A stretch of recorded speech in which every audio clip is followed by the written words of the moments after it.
In today's episode, I speak to Monica Snyder, who explains how to create relationships and revenue via email marketing. Monica is an interesting conversationalist and really blows away the myths of email marketing and how Maverick thinking can make a difference. She discusses how often you should write your list and the right time of the week to do it. Monica provides excellent value in describing her winning formula for successful email marketing. Listen up to the rest of the conversation. Before we begin our conversation, here is a quick shout out to the pathologically curious. Check out the Maverick Paradox magazine. It's a digital magazine written by Mavericks for business owners and professionals. You can find the magazine at themaverickparadox.com. The magazine's aim is to provoke Maverick leadership everywhere.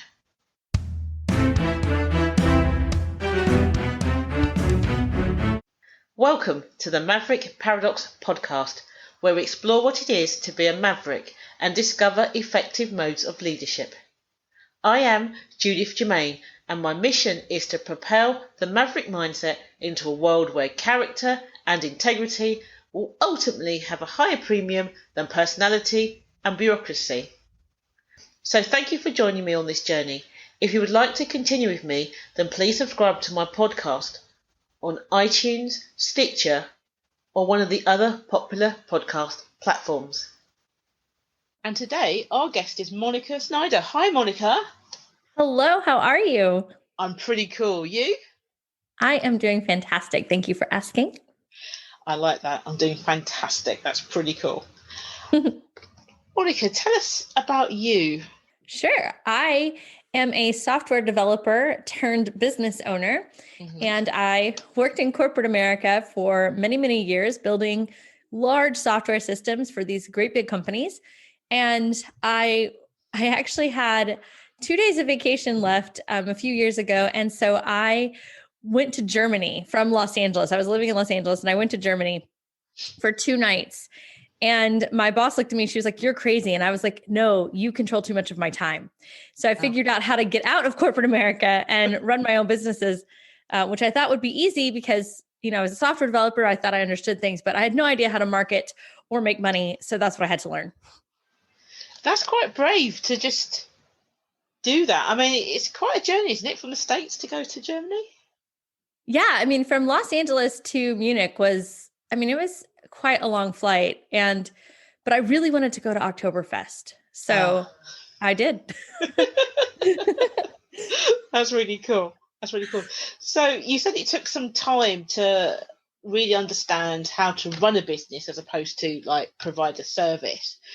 So how do you go about building relationships and then revenue with the people, with your audience? Yes. So I like to lead a conversation with somebody that I have just met with, "How can I help you?" And that helps me, build that relationship with them. And I normally help them for free with no expectations of anything in return.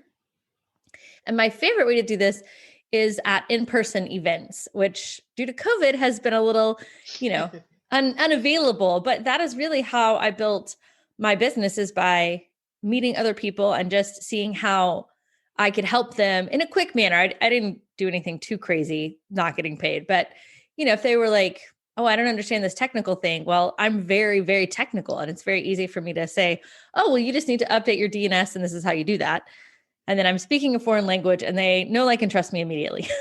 You make it sound so easy. I think that people forget their zone of genius, right? Like, you have something that is so easy for you, but it is not easy for others. And if you can share just a little bit of that freely, people will love you for it. I like that zone of genius. That's quite handy. So is there, other than offering to help for free, is there any other, what are the steps that you would take to build a relationship then? Yes. Well, that's the concept that I bring online as well, right? So if that's what blogs are all about and free content and all of that stuff, it's just that you're not meeting that person. So What I've found works really well in my business is that I take the concepts that I use in the real world with real humans and I try to replicate them as closely as possible online. So if I were to say, hey, Jude, like, what can I do to help you? And you would say something and be like, oh, great, I have an article on that, or I can help you do that, whatever it is. But if I am not meeting you in person, then you're just coming to see me somehow, like maybe my ad showed up for you, or maybe you did a Google search and you found something. That's still basically you saying, I need help with this, and me answering you. So how do you take it from that one transaction, even though it's a free transaction? How do you move that into relationship? Well, you continue to show up. So any relationship that you have that's been good and built over a long time, you have showed up for that person and they have showed up for you. So that is what I do in online marketing, is that I take different touch points, right? So if you found me through Google, then my ad is probably going to pop up on your newsfeed of social media somewhere, right? Mm-hmm. And then I provide more value or, give you answers to something else. At some point, I'm going to ask you for your email address, or I'm going to ask you to buy something that is a lower ticket item, like a $37 item. And that is where you build back the relationship with me. So I said, we show up for each other. You show up for me by consuming my content and then eventually paying me or giving me your email address. And I show up for you by continuing to solve your problems. Okay. So I think it's that people are worried about doing, because like, how often is reasonable to hit your list with stuff? Yes. So my answer to that is as often as you want. And people don't believe me, but I've actually sold 2 businesses at this point. And in my second business that I sold, we mailed a new promotion to our list every week, and they loved us because we were always solving their problems. Oh. Now, if you're not trying to solve their problems and you're not genuinely trying to help them, that's when they get annoyed and mad. But if you are solving their problems, then they should be paying you to do that, because if they don't pay you to do that, then you won't be able to continue your business and continuing to solve their problems. That makes sense. I think it's that translation between I got a newsletter list, and I send them stuff about what I'm doing and the business and that kind of stuff, to now buy my stuff. I think when I talk to people, I think it's that gap, that sort of transition that people don't. How do you make that transition in a way that doesn't sound like creepy? Well, so the way that I generally do is through a series of emails or a series of intentional posts. And the way that I approach it is that the first 2 to 3 things in that series are shifting their thoughts. So I have a framework that I call the Inform and Transform framework.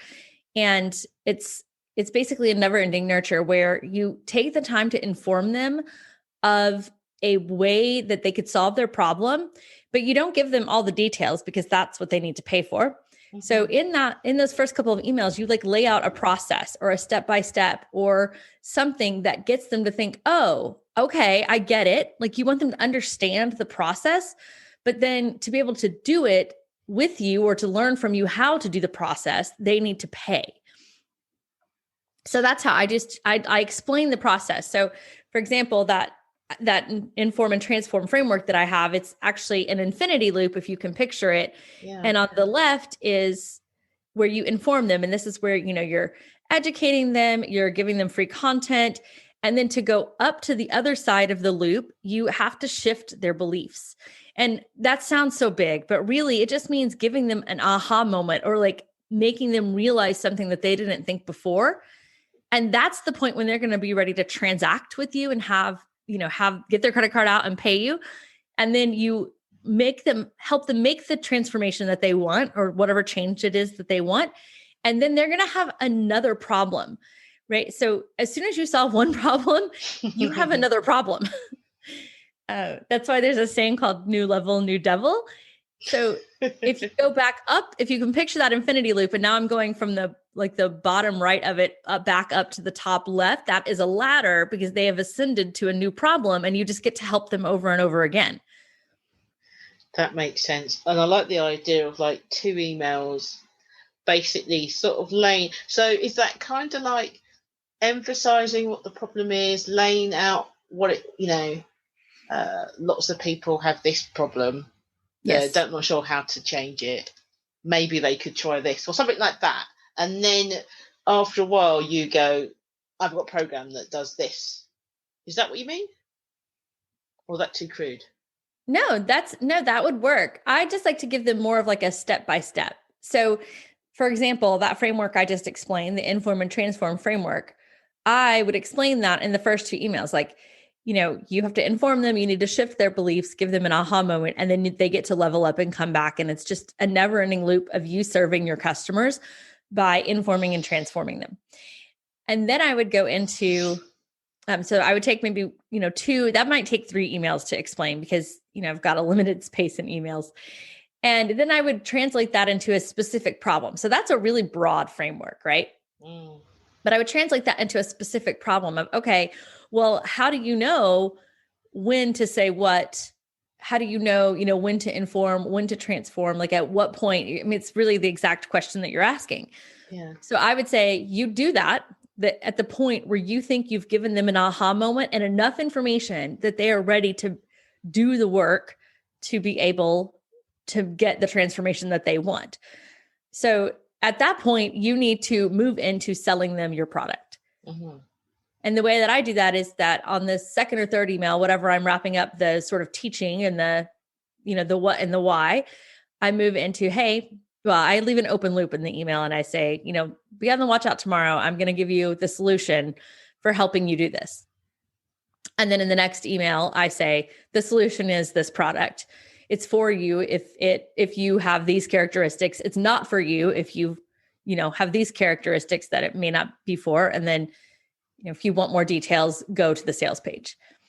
And then I follow up with a few more emails of details on it. So at the beginning of that one email where I open the cart or open the product for sale, I ask them to, in the PS, actually, I say, hey, hit reply with any questions. And then I follow up usually the next day with an FAQs kind of email. And I also like to have a story email. So sometimes I combine the FAQ and like the testimonials or stories about it. And then I finish up with a, hey, this is going away if there is truly like an end date, or I just push into the opportunity cost or some other sort of close in that last email. So it's between 6 and 7 emails of a series where I'm selling a product. And that's how it's different than my newsletters. Because I think that's the problem. A lot of people go from like one email to buy my stuff. Like, here's the thing I've got. And then the next email, you haven't bought it. You're just like, who are you anyway? You were just in my inbox. Right. Well, think about if you did that with somebody in real life, right? Like you wouldn't walk up to somebody and be like, hi, oh, let me just tell you my name and like have a conversation about the weather and be like, oh, and now I need you to buy my course on, like making the thunder stop, right? Like you just wouldn't do that, right? So, but you might have a conversation with them about something like, oh, well, the thunder is a whole thing. And like, there's all these ways that you can deal with thunder. And I'm just totally making this up. Right. But yeah, of course. Right. And then when they're like, oh, well, gosh, that sounds really interesting. I wonder how I could do that myself. That's when you're like, oh, well, I have this course, like I have this program and you could come do it with me and it'll cost you, $497. And then they're like, oh, okay, well, that makes sense. I'm ready for that. So just think about how you would kind of have that conversation in real life and try to replicate it in your emails. So you've said that email chain is different from your newsletter. So would you still send out your newsletter and also send out the email chain, or would Yes. you try to? What would you do? Yes. So I have my newsletters scheduled for Tuesdays because I do my promotions usually from Thursday to Sunday. Or from Wednesday to Sunday. So yes, I do. Or sometimes from Thursday to Monday, depending. But it's almost, I rarely have a promotion happening on a Tuesday. So that's why I chose Tuesday for my newsletter day. It sounds to me that you're sending emails out every day then. Not always. I usually do 1 to 2 promotions a month currently. Now, in my previous business, we didn't do a newsletter at all. We just did emails from Wednesday or Thursday to Sunday every week. So we basically did not mail on Monday and Tuesday, but we were mailing 5 days a week. Uh-huh. I'm really kind of, because a lot of people tell me that you should be emailing daily, and I'm like, that just seems such a long, seems like that is so much. It is so much. And so if you do want to do a daily email, you have to do it in a different style than what I just explained. Yeah. Because you run out of ideas or you run out of promotions. But really, if you want to do daily, the way that you do that is with a bunch of, I call them angles or unique stories. And it works really, really well. It is a lot of work. And I find that most people don't like it. But if you do it and you set your expectation with your list that you will be emailing them every day, it's actually really lucrative. And it builds a really strong trust with your people because you're showing up every single day. But then you also need to be interesting every single day. So I have a saying that is, no email is too long. It is only too boring. I just can't imagine having enough to say every day. Or maybe I'm worried about the time it would take to do every day. Maybe it's that. I mean, I think both are a huge concern. If you do want to do every day, the best thing I've found is to stay informed of what's going on, right? So you can talk about things in a unique angle. And what I mean by that is, so I have an audience that's filled with a lot of moms. And so I talk about Moana sometimes because Moana is on repeat at my house because I have a toddler. I love that. Actually, I love that cartoon. Yes. And so for me, when I'm watching Moana, I'm like, oh, there's a marketing lesson right there. So let me give you an example. So in Moana, in the very beginning, if you haven't seen the movie, she's a girl on an island and she is being called by the ocean to save the world. And, classic hero's journey here. And, but her parents try to stop her. Her dad never lets her go in the water, but her grandma just gently keeps working on her. You can do this, and shows her the way and just opens the doors for her. And so I would say to somebody in my daily email, if I were doing daily emails, hey, who are the parents in your life that are trying to protect you? Because they love her. They were trying to protect her. Who's trying to protect you from your dreams? I am trying to be the grandma here and guide you towards your dreams. So let's go do that. Here's my course. Oh, that's slick. That would so work. I can see myself going, oh yeah, I like that. How much was that? Right. Well, that's what I mean. So it's daily emails. You have to think of a unique angle, and it's sort of, it can't be the obvious, right? So it's not I would be oh, it's Moana saves the world. You can too with my course, right? You have to think of something interesting to say that makes people look at maybe Moana a little differently, and then, or it's just something that they're doing a little differently. So is your newsletter then, is that weekly then? Yes. So my current email strategy is a weekly newsletter, and then 1 to 3 times a month of promotion, depending on different things that I have going on. Okay. So interesting how people do it so differently. But it's just I just wonder, because I just think about myself with emails. I tried to read, because I met someone on a networking thing and they were nice and everything. So I thought, okay. And they asked if they could send me their daily email, and I was like, okay.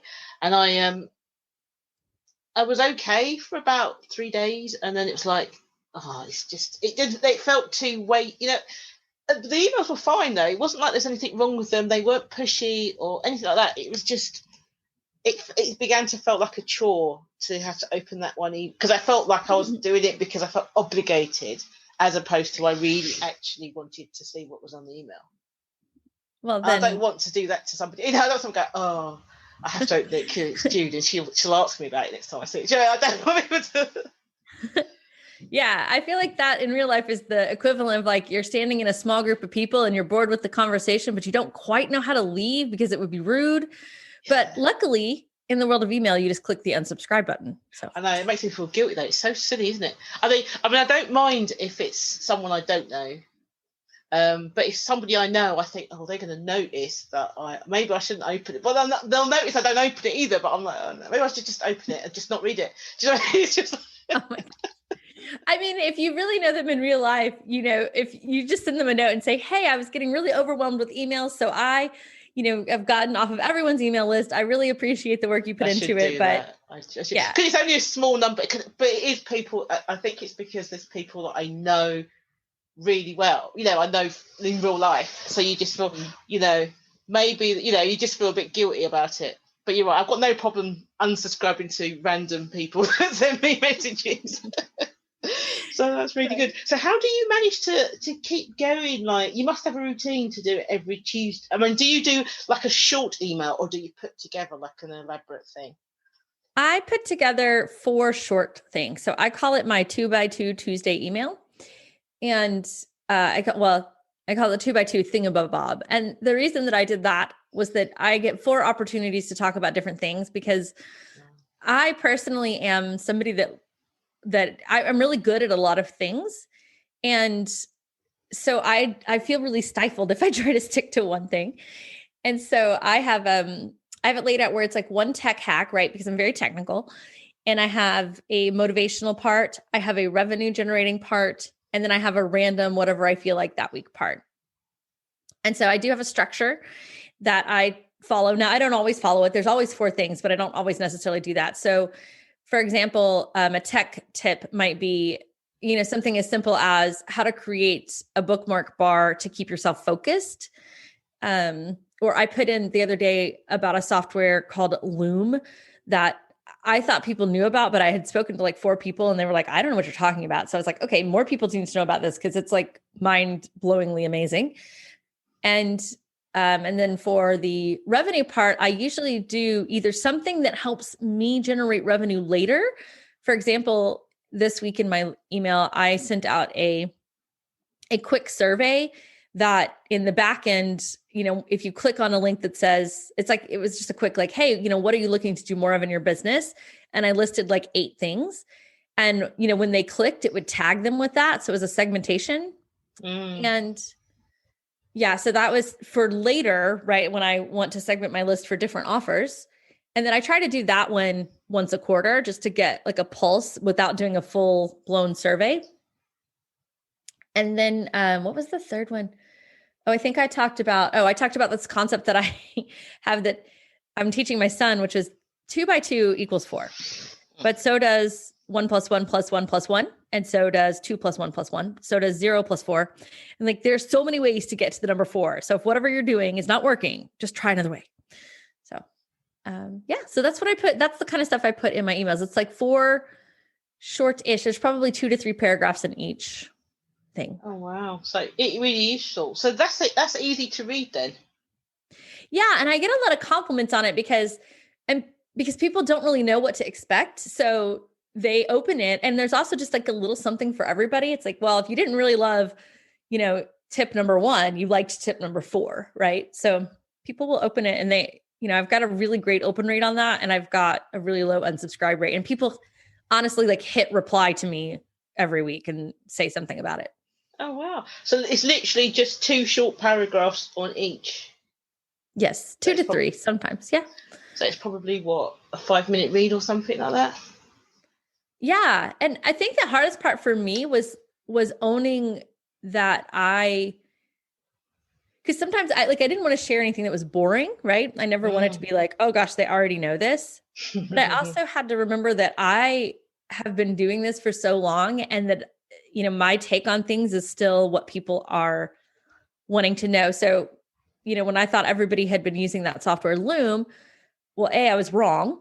And B, even if they were using it, like I gave them a way to use it that was interesting to them. So, wow, that was really helpful actually, because there's that whole dilemma about newsletters and I guess it's so difficult writing your own when you're flooded with lots that you hate. Because do you know what I mean? It causes a lot of confusion because people are saying, "Oh, write daily" or whatever, and then when you see all these newsletters, you're like, "Oh, I'm going to kill the next person who suggests I wrote one." You know. Well, I don't suggest. I honestly do not recommend daily. It's hard to do. It's, and the thing is, I really only know 2 people that do it daily, and that is their only promotion mechanism. Like, they don't do social media, they don't do launches, they don't do any of the other stuff. So in one way, it is really simplified, right? So it's like, they get up, they write their email. They probably, don't do it that same day, but one guy does. But then I also really hate anything that makes me show up daily, because I'm a mom and like I have kids and stuff happens, and then I feel guilty for missing a day. So, that doesn't work for me. But it works for these guys. But I don't know very many people that can stay consistent. The other question as well, does it really matter? Say your weekly newsletter, does it matter what day you send it? Because by the time people get to, because I don't know many people who like clear their email in one day. So you may write it on a Tuesday, they might not see it to the Thursday. But if you sent it on the Thursday, they would still see it on the Thursday. So does it really matter which day? Does it have to be the same day every week, or does it not matter? It does matter that it's the same consistency, because you want to show up at the same time so that your people start to expect it. And that's part of that relationship building. It's like, okay, Monica's going to be in my inbox every Tuesday. And, if you can be even more specific, every Tuesday at, 6 a.m., if they wake up to it. I tend to do later in the afternoon because my audience, some of them are at work, and then Tuesday afternoon, they're just a little bit bored. So I don't recommend sending emails on Monday mornings because people just come back to work. Well, it depends on your audience, but for most people, they come back to work on Monday morning and they're just overwhelmed with all that stuff. But by Tuesday afternoon, they're like, okay, they're back in their work week. And then Thursday afternoon and Friday afternoon, they're a little bored, but they're also a little checked out. So another reason I chose my newsletter to be Tuesday. But I would also think about what you want to do with your email list and how often you want to promote and what days you'll be running those promotions. Because if you've got it depends on your audience. If you've got an audience that is mostly at work and you're targeting professionals, then you may want your things to go Monday through Friday, and then you would do your newsletter on a Saturday. Or if you want to promote to, corporate America people, but you want them to do like a side hustle, then you may want your promotions to end on Saturday and Sunday when they've got time to actually do that work. So then you would send your newsletter out on a Tuesday like I do. Okay. So if you've got 2, so it kind of roughly equates to, if you've got an SME audience, then you probably want to do it on the Saturday, on the newsletter on a Tuesday, promotions that end on Saturday or something. But if you've got your corporate clients, then you want Monday to Friday, because at the weekend they're not looking at another computer, or they're not going to see the email. Is that exactly right? I can imagine a lot of people are going to go to your all your stuff because you've provided so much value in such a short period of time. Well, that is part of the relationship building, right? The people listening to this have no idea who I am. So I hope that I'm helpful for them, even if they don't buy my things. I'm curious, though, why did you leave your job? Because you had a high-paying job. Yes. It wasn't solely because you wanted to go to Europe, I'm taking it. Well, it's really because they controlled my time and my money. And I went to, growing up, that's what I was taught. Go to college, go to university, get a good job. And I did that. I left my university as the highest paid undergrad ever. And I'm not saying that to brag. I'm just saying I did what I was told to do by all the people that were thinking of the best for me. And then I got into it and was like, this is awful. And I was always in trouble because I would get my work done really quickly and then I would just be bored. And so I would have to sit in this chair forever. And then I would just, I was like the bad kid in school and I just didn't fit the mold. Right. And so you're a maverick. Well, yeah, but I didn't know that, right? Like I spent so much time like trying to be the good girl, like that I just, finally I read, I think it was Rich Dad, Poor Dad by Robert Kiyosaki, and then The 4 Hour Work Week. And I was like, by Tim Ferriss. And then I was like, holy moly, there's another way. And it took me a while to figure out the other way. But those were the books that sort of put me on the path of like thinking anything differently than what I'd been told my whole life. So was it easy to do, or did you find it difficult? Oh, you're laughing. So that's a no then. Yeah, no, not at all, because I was a software developer, but I didn't know anything about marketing or business. I didn't know how to get people to buy things. And even if I did, I didn't necessarily value them the right way. I just thought you paid me for my time. Yeah. And now I know that you pay me for the value I bring to your company. Yeah. Or to your personal life, if you're somebody that's got a product like a, health and wellness or some sort of like mindset thing, right? You pay for the value that you bring. And I it's funny because I don't know if you've ever heard the consulting joke that's like, the company was having a problem and they hired the consultant, and the consultant walked in and, got his hammer out and hammered for 30 seconds and then turned around and handed them a bill for like $10,000.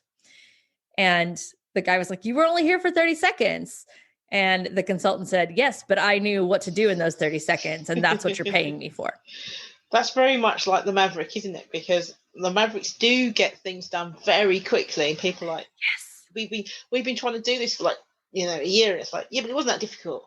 Yeah. And I must admit, I've had to learn not to say that. Like someone explaining the problem and you can see it really clearly. And you just go, and you're not like you're trying to brag or anything, but you just speaking out loud and you go, oh yeah, that's not that hard, because you can conceive the solution. Yes, but then it can be upsetting to other people. Yes, and you're in your zone of genius then. Yeah. Yes, that's how you know, is when you look at something and you're like, oh, well, duh. If you think that to yourself, that is your zone of genius, and other people don't think what you just thought. And so you need to know that you've got value just in having that thought. Yeah, and I think, if I think about myself, because I think like with most people, you're good at something, but you think everybody's good at that same something. So you don't really value what that something is. And yes, my ability to conceive the solution to something fairly quickly in a holistic way, I thought everybody did that. So I didn't realize that was actually extremely valuable to be able to do that, because I just thought, so when I first came out of corporate to work for myself, I used to do that all the time, and I used to give it away for free because I didn't value it, because I thought it was really, like people, you go networking and someone, because I was selling something else. So I was selling training. I'd come straight out of HR to do something HR-ish. Mm-hmm. And I went networking, and then they used to do these business masterminds, and I'd listen to the problems and I'd go, oh, why don't you just do this? And they go, all right then. But because in my head I wasn't selling it, to me it was nothing, but I was making huge results for people. But I didn't really think of it because it wasn't what I was selling. And it wasn't until this guy came up to me and said, oh, I've got this problem, I want you to help. And I was like, yeah, what's the problem? And he goes, no, I want all your time.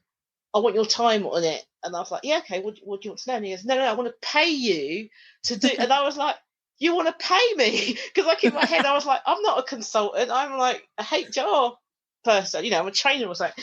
And he's going, yeah, because I've been watching you for the last few months and you get these really great results and really great ideas. So I want you to help me do that.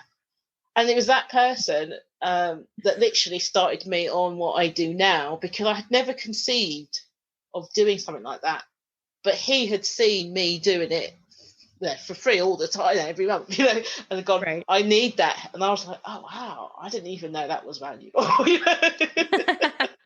Yes, I forget where I heard this, but somebody said once, you should get paid the most for the thing that you just think you shouldn't get paid for at all. Oh, because that must mean that you're highly skilled at that thing. Yes. And you're so skilled, you don't even realize you have the skill. Right.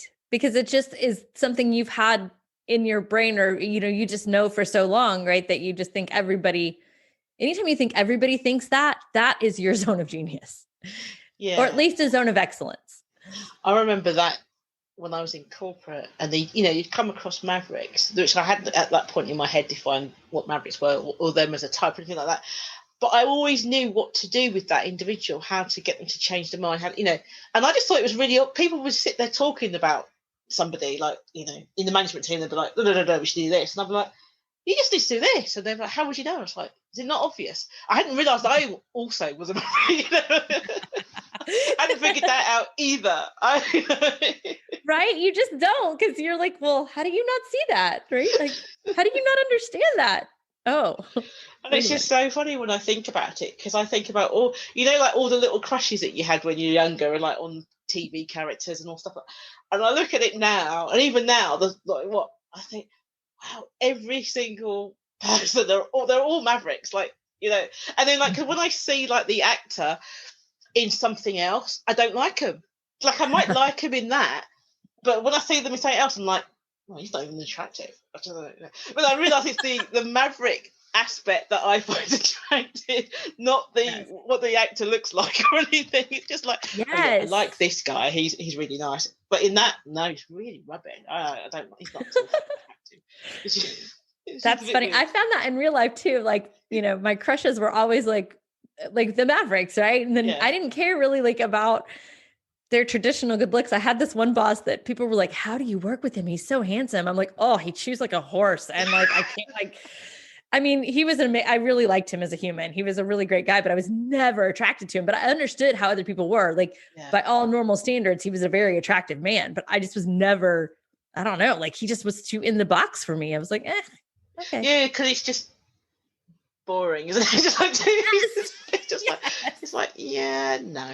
But then again, like, I remember working with somebody, and the flip side, I was a consultant, and I'd gone into a company, and everybody was like, this person's impossible to work. I just thought they were just amazing, because like, they were so Maverick, and I was just like, and we worked so well together because we were so in tune, and everyone was like, this guy's a complete nightmare.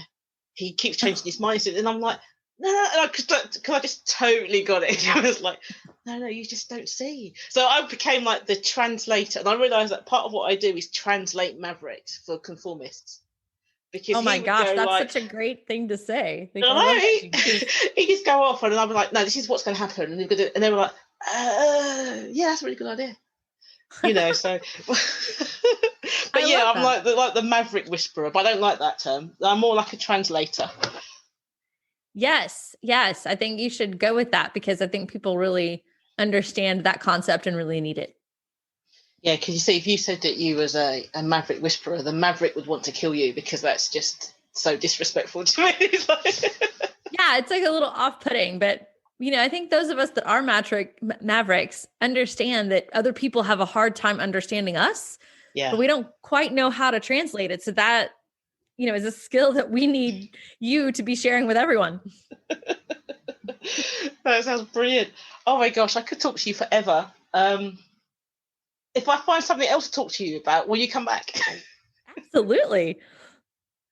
Because it was just so cool. Is there anything that I should have asked you that I didn't ask you? Do you know that's my favorite question ever? How cool is that?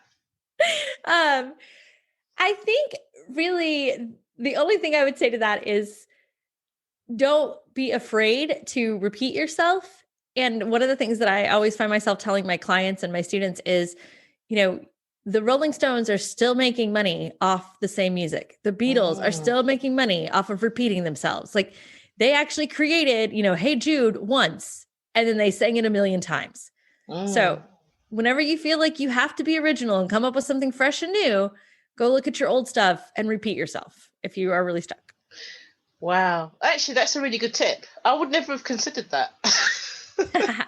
Yes. Well, that's what, everybody always thinks in the world of like marketing, you have to be new and you have to be fresh. I'm like, you just have to be good and original. And like, we're still like, the Beatles are still getting paid for Hey Jude. So they created it how long ago? Exactly. Oh, wow. I do like that. Yeah. I think what it is, I think we all fall into that thing of like saying, well, I've written it, so they've seen it. Do you know what I mean? Whereas, of course, you don't know they've seen it because they might have just discovered you. But it's like, I can't write about that subject again because I've done that. I did that last year. Right. Well, and even if you did do it last year, the people who did read it need the reminder, because have you ever read a book more than once? Yes. Of course you have, right? Yeah. Because, and then when you read it the second time, you interpret it differently because you have a new set of information in your head that you've learned in that past year. Wow. So you can absolutely repeat yourself because people will receive it differently every time. I'm taking up on that. Thank you so much for coming on the podcast. I've really enjoyed talking to you. Thank you. I appreciate you having me. It's been so much fun. Cool. Thank you. Thank you once again for tuning in to the Maverick Paradox podcast. I hope you have enjoyed listening to my conversation with Monica as much as I enjoyed having it. At the Maverick Paradox, we improve your impact and influence by enabling you to effectively strategize, innovate, and execute. So find out more to contact me at judith@maverickparadox.com. Thank you. If you are pathologically curious and would love to find out more about the Maverick Paradox, then please subscribe to this podcast on one of the popular podcast platforms. Alternatively, you could explore our resources on Mavericks at maverickparadox.com or read the Maverick Paradox magazine. We publish frequently each week. If you subscribe, you will get our monthly newsletter. And let's not forget my book, The Maverick Paradox, The Secret Power Behind Successful Leaders. For those that love a good discussion, you could apply to join our exclusive Facebook group. Finally, if you would like to work with us or are interested in the Maverick at work, check out maverickparadox.co.uk.